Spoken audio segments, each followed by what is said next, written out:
अस्सलामुअलैकुम गाइस, मैं हूं यामीन और आप देख रहे हैं मिनी लेबॉर्ट्री चैनल।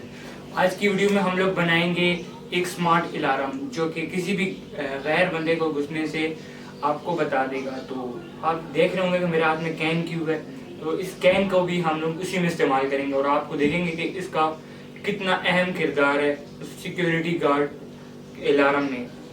तो इसको बनाएंगे हम इसी वीडियो में। लेकिन अगर आपने अभी तक चैनल को सब्सक्राइब नहीं किया तो सब्सक्राइब कर दें और साथ ही साथ इंस्टाग्राम और फेसबुक पर भी फॉलो कर लें।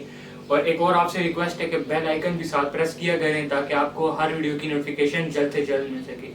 तो वीडियो को शुरू करते हैं, और लेकिन एक साथ साथ मेरे एक कज़न के चैनल को भी सब्सक्राइब करना है जिसका लिंक आपको डिस्क्रिप्शन में मिल जाएगा। तो चलिए वीडियो शुरू करते हैं।